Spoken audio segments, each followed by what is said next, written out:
आइए ले चलते हैं आपको आज की खास खबर की। फिरोजाबाद में भारतीय जनता पार्टी द्वारा जिला स्तरीय सदस्यता अभियान की कार्यशाला का आयोजन किया गया, जिसमें मुख्य अतिथि के रूप में प्रदेश अध्यक्ष भूपेंद्र चौधरी ने प्रतिभाग किया। उन्होंने भाजपा सदस्यता अभियान 2024 की जिला स्तरीय सदस्यता अभियान कार्यशाला का उद्घाटन किया। इस दौरान मीडिया से बात करते हुए उन्होंने विपक्ष पर जमकर हमला बोला। उन्होंने कहा कि कांग्रेस ने देश को जाति, धर्म, संविधान पर बरगलाने का प्रयास किया। इसका नापाक समर्थन समाजवादी पार्टी ने भी किया था। उन्होंने सपा और कांग्रेस से सवाल किया कि ये जम्मू कश्मीर में दूसरे झंडे का समर्थन करेंगे। उन्होंने कहा कि राहुल गांधी जम्मू कश्मीर में धारा 370 हटाने और एक संविधान, एक विधान की बात करते आ रहे हैं। क्या अब वे जम्मू कश्मीर में दूसरे झंडे का समर्थन करेंगे? कांग्रेस से सवाल करते हुए भूपेंद्र चौधरी ने कहा, क्या कांग्रेस नेशनल कॉन्फ्रेंस के साथ देश की LOC को बांटेंगे? एक बार फिर अलगाववाद को समर्थन करेंगे या जम्मू कश्मीर के अर्थव्यवस्था को ध्वस्त करेंगे? इस दौरान भाजपा के अनेक कार्यकर्ता मौजूद रहे। ब्यूरो रिपोर्ट, फिरोजाबाद, जनता 24 न्यूज, रिपोर्टर रवि वशिष्ठ। 1 सितंबर से भारतीय जनता पार्टी का देशव्यापी सदस्यता अभियान शुरू हो रहा है। दिल्ली में माननीय राष्ट्रीय अध्यक्ष जी के द्वारा आदरणीय प्रधानमंत्री जी को सदस्यता ग्रहण करके इस अभियान की शुरुआत होगी और भारतीय जनता पार्टी ने हमने सभी किस प्रकार से इस अभियान को आगे चलाना है, उसी स्तर पर अभ्यास वर्ग, कार्यशालाएं या ट्रेनिंग कैंप हम लोग अपने कार्यकर्ताओं को लगा रहे हैं। तो सदस्यता के व्यावहारिक प्रशिक्षण के लिए ये कार्यशालाएं हैं। तो अभी 17 तारीख को अखिल भारतीय स्तर पर कार्यशालाएं दिल्ली में हुई, जिसमें सभी प्रदेशों के लोग उपस्थित थे। अभी एक राज्य स्तरीय कार्यशाला 20 तारीख को लखनऊ में आयोजित की गई, जिसमें माननीय मुख्यमंत्री जी सहित सभी जिलों से लोग, जो व्यवस्था से जुड़े लोग हैं, वो उपस्थित रहे। हम सब लोग जिलों की कार्यशालाएं हमें करनी है। तो 24 तारीख तक सभी जिलों में, 22, 23, 24 में सभी जिलों में कार्यशालाएं करनी है। फिर 25, 26, 27 में सभी मंडलों पे करनी है और 31 तारीख को सभी बूथ पर हमें, जो हमारी टीम है, उसका प्रशिक्षण हम लोग कराएंगे कि किस प्रकार से इस सदस्यता अभियान को, क्योंकि हमारी मेंबरशिप ऑनलाइन है, इस अभियान को चलाना। हमें घर घर जाना है, सभी परिवारों में, समाज के सब वर्गों में हमें सदस्यता करनी है। सदस्यता कराने के लिए भारतीय जनता पार्टी के कार्यकर्ता अपनी उपलब्धि और विचारधारा व नीतियों के साथ साथ, जैसा मैंने कहा, सभी गांव, घर, परिवार, मोहल्ले, प्रतिष्ठानों पर दस्तक देंगे। प्रदेश और देश में आज इस प्रकार का वातावरण है, सुरक्षा भाजपा दे सकती है। भाजपा ही है जिन्होंने बहन बेटियों की सुरक्षा की है। भाजपा ही है कि व्यापारी बिना गुंडा टैक्स दिए निर्भय होकर अपना व्यवसाय कर रहे हैं। भाजपा है तो प्रदेश और देश का विकास लगातार हो सकता है, सुनिश्चित है। बाकी दलों ने हमेशा अपने निजी और अपने पारिवारिक स्वार्थों को ध्यान में रखकर काम किया है, जिसके कारण देश का विकास या प्रदेश का विकास न होकर उनके अपने परिवार के लोगों का विकास हुआ है।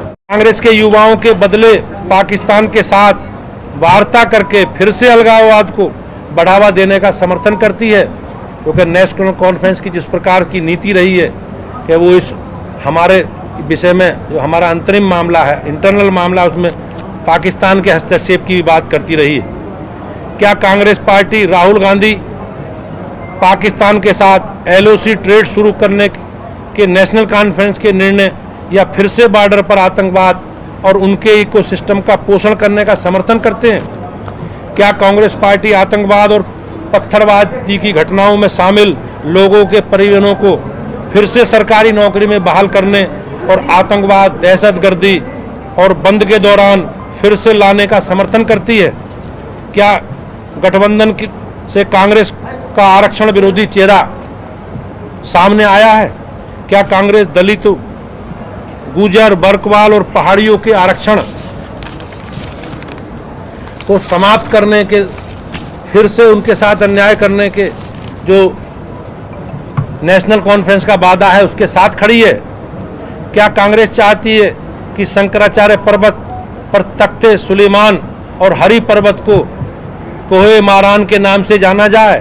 क्या कांग्रेस जम्मू कश्मीर की अर्थव्यवस्था को एक बार फिर से भ्रष्टाचार की आग में झोंककर पाकिस्तान समर्पित गिने चुने परिवारों के हाथ में सत्ता सौंपने का समर्थन करती है? क्या Congress party Jammu Kashmir national conference के जम्मू और घाटी के बीच जो भेदभाव की राजनीति ये लोग करते थे उसका समर्थन करती है? क्या कांग्रेस पार्टी और राहुल गांधी कश्मीर को ऑटोनॉमी देने की जो नेशनल कॉन्फ्रेंस की मांग है उसकी विभाजनकारी सोच और नीतियों का समर्थन करती है? क्योंकि जिस प्रकार से कांग्रेस पार्टी ने नेशनल कॉन्फ्रेंस से चुनाव के लिए गठबंधन किया है और जो सोच नेशनल कॉन्फ्रेंस की देश के बारे में, देश के संविधान के बारे में, धारा 370 के बारे में रही है, कांग्रेस पार्टी क्या उससे सहमत है? इसका स्पष्टीकरण आप सबके माध्यम से मैं राहुल गांधी जी, कांग्रेस पार्टी और समाजवादी पार्टी के लोगों से अपेक्षा करता हूं कि इस पर अपना दृष्टिकोण स्पष्ट करें। का घर बनता जा रहा है। पहले आरक्षण संविधान के पर झूठ बोलकर आम जनता को गुमराह करने का प्रयास किया, इसमें वे असफल रहे और देश को तोड़ने वाले जो उनके षड्यंत्र थे उस प्रयासों में वो सफल नहीं हो पाए। कांग्रेस की अगुवाई में इस अभियान में समाजवादी पार्टी भी शामिल रही। वे अपने पाखंड और झूठ से हिंदुओं को बांटने का षड्यंत्र कर रहे हैं। जिस प्रकार से पहले से कांग्रेस पार्टी का एजेंडा रहा है कि देश में जाति, भाषा, क्षेत्र के नाम पर वो लोग बंटवारा करते रहे और एक विशेष समुदाय के संरक्षण के लिए उनका जो एजेंडा था उस एजेंडे को आगे बढ़ाते रहे। अलगाववादी अब्दुल्ला परिवार नेशनल कॉन्फ्रेंस के साथ कांग्रेस ने जम्मू कश्मीर में चुनाव के लिए गठबंधन किया। समाजवादी पार्टी का भी इस नापाक गठबंधन को समर्थन है। मेरा आप सबके माध्यम से श्री राहुल गांधी जी और श्री अखिलेश यादव जी से सवाल है, क्या कांग्रेस नेशनल कॉन्फ्रेंस के जम्मू कश्मीर में फिर से अलग झंडे के वादे का समर्थन करती है?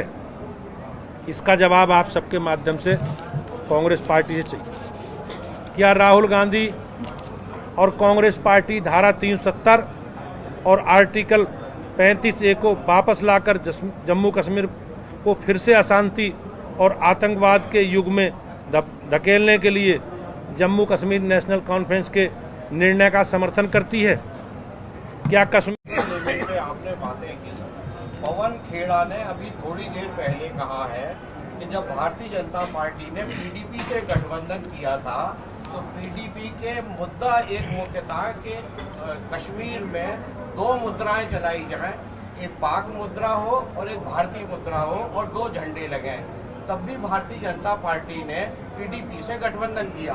वो गठबंधन कैसा था? तो अब कांग्रेस का गठबंधन खराब होगा। हमारा गठबंधन, हमारा जो एजेंडा है उस एजेंडे के आधार पर था। हमने तत्कालिक परिस्थितियों को ध्यान में रखते हुए चुनाव के बाद गठबंधन किया था। चुनाव में उनके मुद्दे अलग थे, हमारे मुद्दे अलग थे और बाद में हमने अपने संकल्प को पूरा करने का काम किया। कश्मीर से धारा 370 को हटाया और 35A को हटाया और जो भी संवैधानिक व्यवस्था है पूरे देश में, कश्मीर में अलग राज्य की व्यवस्था थी, उसको पूरे राज्य में भारत का संविधान लागू हुआ और आज संविधान की जो सारी धाराएं, उपधाराएं हैं वो कश्मीर में लागू। उत्तर इलेक्शन होने हैं, भारतीय जनता पार्टी के पास 5 सीटें थी, 5 अदर्स के पास थी। इंडी गठबंधन कहता है कि 10 सीटें वो जीतेंगे। भारतीय जनता पार्टी इस पर क्या सोच रखती है? 10 विधानसभाओं के उत्तर प्रदेश में उपचुनाव होने हैं। विधानसभा, जब लोकसभा चुनाव हुए उसमें से ये 3 सीटें हमारे पास थी। एक सीट हमारे सहयोगी जो चुनाव पूर्व गठबंधन विधानसभा में हमारे निषाद पार्टी था उनके पास थी। एक सीट हमारे सहयोगी राष्ट्रीय लोकदल के पास और शेष सीटें समाजवादी पार्टी की। मान्य सांसदों के विधायकों के सांसद बनने के कारण और एक सीट सीसामऊ माननीय विधायक के सजा होने के कारण रिक्त हुई है। हम लोगों ने संगठन की दृष्टि से अपनी पूरी तैयारी हम नीचे बूथों पर कर रहे हैं और सदस्यता अभियान के माध्यम से हमारी जो योजनाएं हम लगातार उन क्षेत्रों में, उन 10 क्षेत्रों में भी प्रदेश के साथ घर घर जाएंगे। हमने पूरा संगठन का स्ट्रक्चर अपना खड़ा कर लिया है और जैसे भी आचार संहिता लगेगी हम अपने कार्यकर्ताओं के साथ, अपने एजेंडे के साथ जनता के बीच में जाएंगे और मुझे विश्वास है कि प्रदेश की जनता का आशीर्वाद योगी जी के नेतृत्व में भाजपा को मिलेगा। मायावती के ऊपर अशोभनीय टिप्पणी की थी जिसका अखिलेश यादव ने पुरजोर विरोध किया। अभी कुछ देर पहले मायावती ने ट्विटर हैंडल पर डाला है और उन्होंने अखिलेश की तारीफ की है। मुझे उस विषय की जानकारी नहीं है, लेकिन समाजवादी पार्टी की जो सोच रही है समाज के कमजोर वर्गों के प्रति, उस समाज के प्रति कहीं ना कहीं आप सब लोगों को उस पुराने जो उनकी सोच है, उस सोच के बारे में, समाजवादी पार्टी की जो नीति है दलितों के बारे में, किस प्रकार से संविधान को उन्होंने कलंकित करने का काम किया, किस प्रकार से आपने देखा होगा समाजवादी पार्टी ने जो संसद में प्रमोशन में आरक्षण का बिल था, समाजवादी पार्टी के लोगों ने उसे फाड़ने का काम किया। दलितों के महापुरुषों का और उनसे जुड़े स्मारकों का सबसे ज़्यादा अपमान अगर किसी सरकार के समय हुआ, किसी पार्टी ने किया तो समाजवादी पार्टी ने किया। समाजवादी पार्टी के चरित्र को प्रदेश और देश की जनता सब जानती है।